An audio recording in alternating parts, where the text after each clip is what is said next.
What will the priority be for TCU in the transfer portal this upcoming offseason? We'll talk about that and more next here on Locked On Horned Frogs. It's your team. We do it here every day.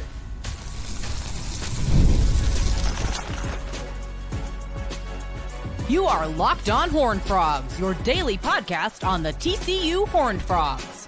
Part of the Locked On Podcast Network, your team every day.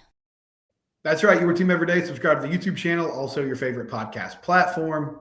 We're brought to you by Gametime today. If you need tickets to a TCU sporting event, a concert in the DFW area, or wherever you're located, Gametime is the best app for you. They make it easy to download tickets, go straight to your app. Don't have to wonder about where it is. I'll tell you more about them later on in the show. Staying with our topic of kind of random discussion during the bye week, not random, but more like big picture topics that we couldn't cover in a typical game week because we're previewing the upcoming opponents. TCU's got 2 more games left. They're going to take on Arizona at home and then close out the game against Cincinnati. 3 more games left with the bowl game, 2 more regular season games. So what will the priority look like in the transfer portal this upcoming offseason? And let me start here because I don't know how many of you, I'm not naive. Like I know a lot of you don't listen to this every day, which is fine. I appreciate anybody who makes time, whether it's once a week or more. But you might not hear my opinions on a daily basis. I feel like this coaching staff is safe.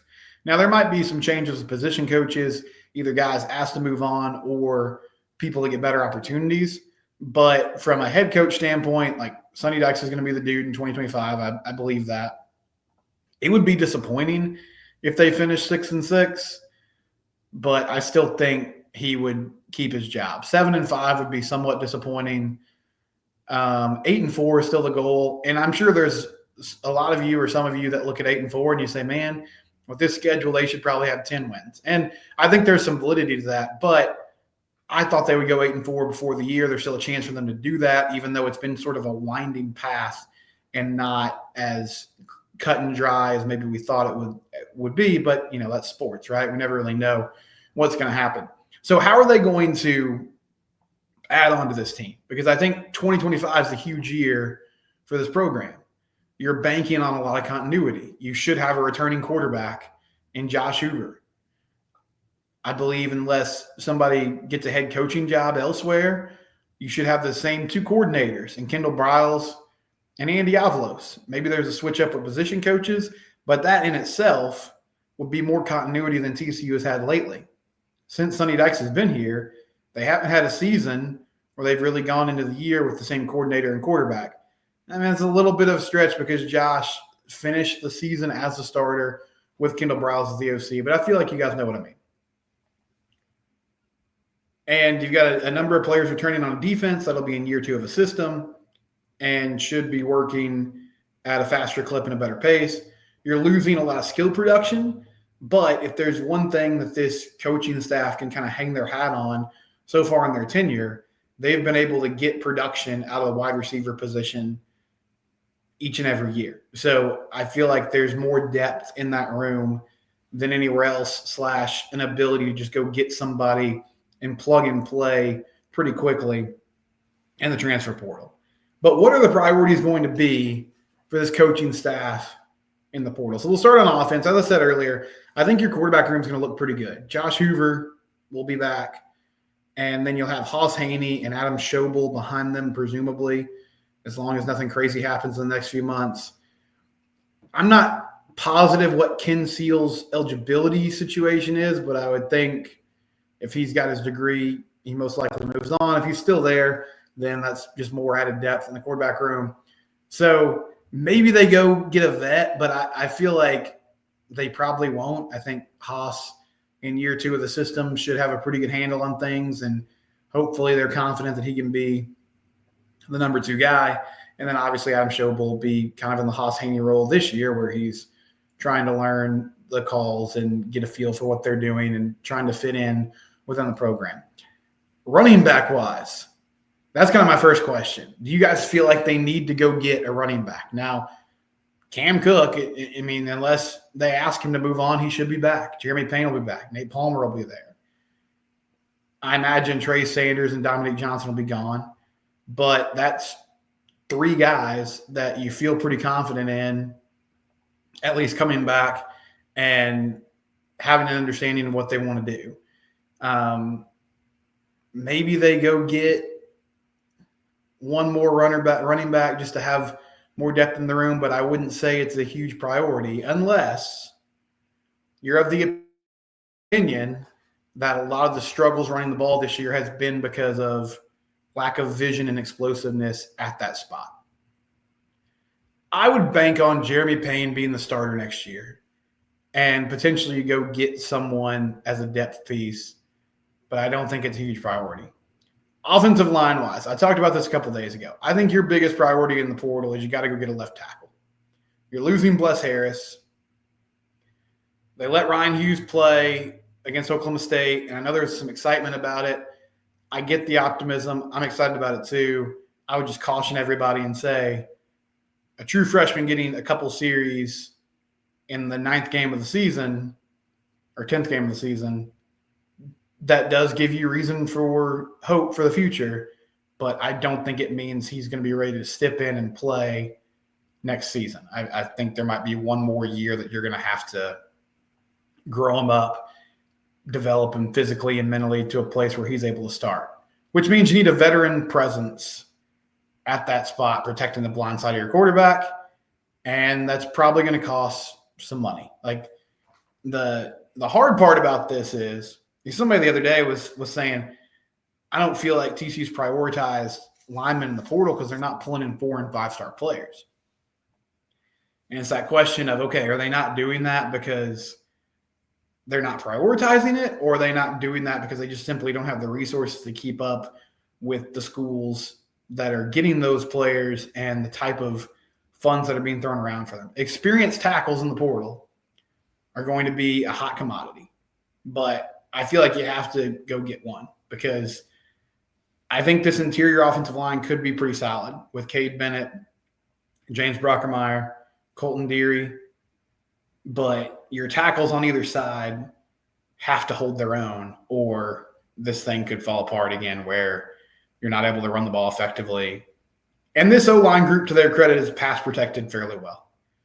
But the lack of run game has made the offense one-dimensional, and that's come back to bite them in a few games this season, most notably that Houston game where they just could not do anything offensively, especially in the first half. Had some turnovers in the second half that derailed drives, but honestly just couldn't move the ball in that Houston defense. And Willie Fritz knew like they couldn't run the ball, and he sold out to stop the passing game, and they had success doing that.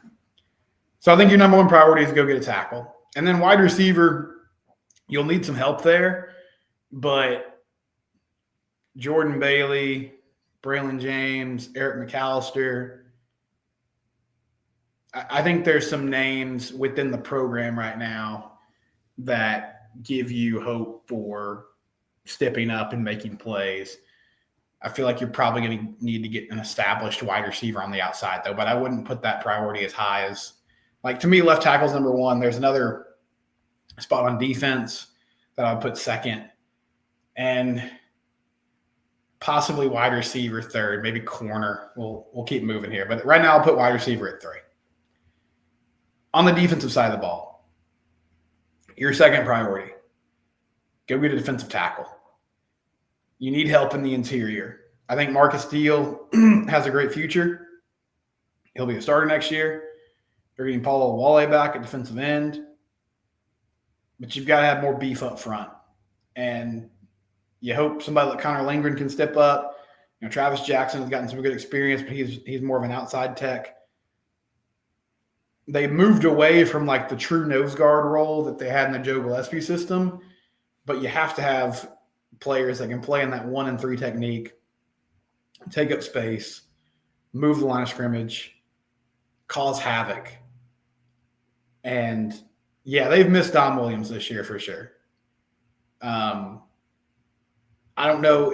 I don't think his role would be exactly the same in this defense, but just his ability to plug up the middle and the interior would have allowed them to have a lot more success stopping the run game. So they missed him mightily. And they need more size up front to compete and to make this defense work how it needs to. At stud linebacker, I honestly think they're in pretty good shape. I think the biggest priority at that spot, and I don't know where his headspace is, but just making sure you're still keeping Johnson backs around, because I don't feel like he's played as much as he would have expected. And, McDonald and Deal, if they're back, there could be a little bit of a logjam there. So I think the priority there is keeping the talent you have more than going and finding established players. And you've got reinforcements coming with this freshman class that hopefully those guys can at least show signs of, hey, in a few years, we're going to be ready to rock and roll. So priorities so far: left tackle, defensive tackle, wide receiver. Corner is going to depend on what happens with Avery Helm. If he comes back, I don't think it's as big of a priority, but you most likely need one more established corner. But I would put linebacker above that, because I just think there's something missing in that room. Johnny Hodges is a great leader. I think he does some nice things, but he gets picked on sometimes in coverage. I liked what I've seen from Max Carroll and Caleb Delarmzor. Just haven't seen them on the field a ton. Those guys will be back.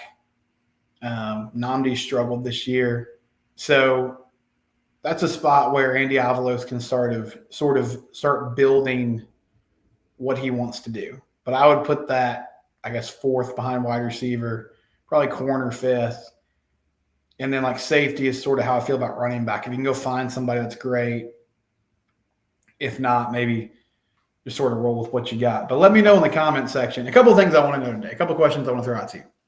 First off, what are your biggest priorities in the portal? Or what do you think TCU should prioritize in the transfer portal this offseason? And give me position groups. I'm not targeting individual players yet, because there's a few players in the portal already, but we don't know who's going to end up there and what it's going to look like. So I'm not going to start naming names like that. But do you agree with me? Do you think, O-line and D-line is where you start, or do you start elsewhere and then build from within out of that? It's going to be a big offseason for this team. They've got a chance to close this thing really strongly and get some momentum going into next year. But you have to capitalize and continue to stack talent so that you're not – because your schedule's presumably going to be tougher next season. Now, it's always sort of a toss-up, because I think before the year, the 3 games I would have said were the most difficult would have been at Utah and then Oklahoma State and Arizona at home. And they might go 3-0 in those games. I mean, they're 2-0 right now, and the Oklahoma State game was probably the most comfortable win of the year outside of Long Island. Utah was a close ball game, but the much maligned defense did an outstanding job against Isaac Wilson. And Arizona might have a new coach when they roll into town in a week. I've seen Jason Shear from 247 saying there's a lot of rumors about Brett Brennan's job right now. He's just had a disastrous year one coming over from San Jose State. So it always changes, but if you get Iowa State, if you get Colorado, if you get BYU, that's on paper, that looks tougher than what this year did. And then I'll probably tackle this more on Friday, but just something to mull over and think about, what does – because I feel like a lot of us are kind of in the same place.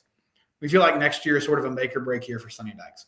So what does success look like? What do you want to see that makes you think, okay, we're moving in the right direction long term? Is it get to the Big 12 title game? Is it get better on defense, get tougher? What are the tangible things that you want to see happen so that you can sort of breathe a sigh of relief and say, okay, we're headed in the right direction here. There's a future with what we're doing. We'll talk about that more tomorrow. But coming up next, Big Easy had a good question, or sort of a statement. It is a statement, not sort of. It was a statement in the YouTube comments that I want to address regarding basketball and the TCU women's hoops. They're 3-0. They got a big win over Texas State last night, and they're preparing for a huge game against NC State on Sunday afternoon. That's all coming up here on Locked On Horned Frogs, your team every day. Let's pay some bills first, though. FanDuel, it's where the game starts. They've been rolling with us since I started here on the Locked On Network a little over 4 years ago. FanDuel.com or the FanDuel app. You win one $5 bet, you get $150 in bonus bets. Again, that's one $5 bet that you win, get $150 in bonus bets. NFL, NHL, NBA, college hoops, college football. It's all available to you. No action on TCU games this week because they got a bye week, but it's all there in the FanDuel app or FanDuel.com. One winning $5 bet gets you $150 in bonus bets. FanDuel, it's where the game starts.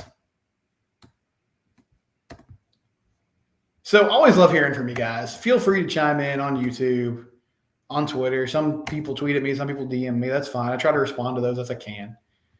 Big Easy, one of our loyal listeners.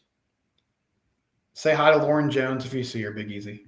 He says TCU basketball probably won't make the dance, but I do like how they're recruiting and playing younger players. And that's a perfectly fine opinion. I agree with you. I like how they're playing young players. I think this is an exciting season because you're getting to see guys like Chase Posey, Isaiah Manning. Vashawn Allett is a second-year player who, was the leading scorer at Old Dominion before getting asked to leave the team and is trying to bounce back here at TCU. And then you got freshmen like Micah Robinson, David Punch, who are getting a lot of minutes right now. Ernest Uday is still a relatively young player, all things considered. So it gives you hope for all right, they're sort of building something here. This is not a team of just a bunch of fifth-year kind of mercenaries where they're here for a season and they're gone. So there's a core group that if they potentially stick together could get better as they go on. I have seen this thought, though, a lot, that they're not going to make the postseason this year. And I guess I understand it to a point. But I'll just say, as much as it's become a joke to a certain extent and a source of frustration for TCU fans, that the basketball team has lived in 500 world within the conference, meaning, they finished 9-9 or 8-11, whatever the case is. Wouldn't be 8-11, it'd be 7-11. But you know what I mean. They're hovering around that, winning just as many as they lose or maybe losing a few more than they win in Big 12 play. They had been pretty consistent with that. And if you end up 10-10 in conference play, I think in this conference, you're going to make the dance. Now, you got to win 10 games, which is tough. I'll quickly run down. I'm not going to, break down every matchup. But their conference schedule: at Arizona, hosting Kansas State, at Houston, hosting BYU, hosting Utah, at Baylor, hosting Kansas, at UCF, at Tech, hosting Colorado, hosting West Virginia, at Iowa State, hosting Oklahoma State, at Arizona State, hosting Texas Tech, at Cincinnati, at West Virginia, hosting UCF, hosting Baylor, at Colorado. Now, that looks pretty daunting on paper. In fact, it's very daunting. But Jamie's squad through the years, and I would agree with you, the last two seasons they've had higher expectations overall than they do this year. They've had some just super frustrating losses. Last year alone, the road game against Cincinnati, felt like they should have won that. Blew the home game against UCF that would have left them 10-8. Had a big lead against BYU in the first half in Provo. BYU storms back and wins that game by double digits. The list goes on. They've also stolen some games that, they beat Baylor on the road. They beat Houston at home. A couple years ago, they went to Allen Fieldhouse and just wrecked Kansas. Probably should have beaten Kansas last year in Allen Fieldhouse, if not for just a brutal intentional foul call on Ernest Uday. So he's found ways to steal victories that you didn't expect. They've also blown some games you thought they should have won, but it's evened out to a point where they've hovered around, 500. If you end up 10-10 or 9-11 in this league, I think you're making the tourney. If you're 8-12, I feel like you'll have an argument. You might not make it, but that's how good the Big 12 is going to be. So I believe it's possible. And I'm not saying you don't believe it's possible. You're just saying, hey, I don't think it's going to happen. But I think there's a place that they can get to where they end up in the postseason. And maybe this is an NIT team and you're really banking on next year. But they do have a knack for winning some of these unexpected games and helping their overall record. And for all the complaints about the non-conference schedule, I was talking with Cam Stewart. I don't remember why. I guess it was maybe Baylor week. And I made a joke about Jamie's non-conference scheduling. And he was like, well, in his defense, like he's kind of always played in the best conference in America. Like when he was at Pitt with the Big East, that was widely regarded as the best conference in the nation. Now the Big 12 is. So part of it is he knows like they're going to get plenty of opportunities to get quality dubs. It's not like they have to go. I mean, it'd be cool to see him play like Gonzaga, but they don't necessarily have to do that. A team that is scheduling really tough in non-conference, though, Mark Campbell and TCU women. I'll talk about that next on Locked On Horned Frogs, your team every day. Check out the Gametime app. Download it today. Use the promo code LOCKEDONCollege for $20 off your first purchase. $20 off your first purchase if you use that code LOCKEDONCollege. A couple things I love about the Gametime app. I've told you before, but no hidden fees. I mean, there are some fees, but they tell you what they are up front. So you know when you click that button, this is what I'm going to pay. Also, they give you a picture of what your view is going to be from your seat when you download those tickets. Gametime app. Locked On College is the promo code. Download it today. Gametime, proud sponsor of Locked On Network, best secondary ticket app on the market. Okay, so the TCU women, they played Texas State last night. They won 90-31. They're now 3-0 on the season. Haley Van Lith led scores with 17 points. And, I mean, you see the talent. She was 7 of 17 from the field, 1 of 7 from 3. I don't feel like we've seen Haley at her full form yet. But you see glimpses of, like, she had a off-the-dribble pull-up jumper last night where she made the defender look silly. And you're like, oh, man, that's the type of individual scoring that they didn't really have last year at the guard position. Madison Connor is having a good year again, and she had a really good year last year. But she's more of a, catch and shoot type of player, going to run off screens. Offensive rebound, scramble play. She'll get in the corner, spot up, hit a three. Haley's more of like off the dribble, in rhythm, creating her own shot, making things happen. So that's fun to see. Sedona Prince had another good night. She had 12 points. Taylor Bigby has been a bright spot. She had 16, 4 of 5 from 3, 6 of 7 from the field. And she's a transfer from USC. She had been kind of in like that 6th woman role for the last few years for the Trojans. And I think when Maddie Shear's healthy, that'll be her eventual spot, is she'll be like instant offense off the bench. But I said the other day, like the biggest thing about this team is they just got more people that can play.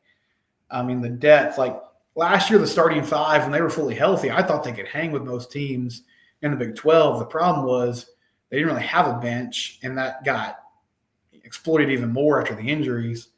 But now they've got more quality players and an ability to kind of cycle in and out and give people breaks, which is going to be just really beneficial for this team. Donovan Hunter had 9 points. She's doing a great job, kind of controlling the pace. Madison Connor had 12. Very balanced scoring night. They were 16 of 37 from three-point land. And Mark Campbell got on the microphone after the game and was like, hey, look, NC State's coming to town on Sunday afternoon. They were in the Final Four last year. Like, this is their first opportunity, TCU I'm talking about, to really make a statement and get a big-time victory on a national stage. So good luck to them. And go pack Shalimar Arena. Like, get out there, make an atmosphere that is intimidating for these opposing teams so that, the Frogs can get behind it and hopefully get a victory. But first big chance to pull off like an upset of sorts and to kind of make a statement on the national stage this upcoming weekend. A couple audience comments from yesterday. Frog fan says, not to be selfish, but I live in the north and I prefer a bowl game a little more northern like Nashville. Hey, be selfish, man. These are just bowl projections. We're just all talking about what we want to see. So that's awesome. I hope you get to go to a game. If it ends up being the Liberty Bowl and you're there, good for you. And I hope you have fun. I think that's definitely one of the options that's been thrown around. Richard Berry says, come to the Pop-Tart Bowl and give me a shot to cheer them on, or just any bowl in Florida for that matter. I don't think they'll finish high enough in the conference unless the top continues to unravel. The Pop-Tart Bowl was really cool last year. I mean, just from like a branding perspective, they had that mascot that was going crazy, which was fun to see. So, again, I hope for everybody, I hope it's, geographically makes sense for you to make the game, make it happen. Jacob Langford said being able to play Nebraska or Texas A&M in a bowl game would be great. We'll see what happens. Let's win 2 more games first. For sure. I mean, that's the main priority. And if you do that and you finish 8-4, you should get a good opponent in a bowl game. And then Travis Guerin said, actually, the Frogs did have a home game in a bowl game when they played Boise State in the Fort Worth Bowl.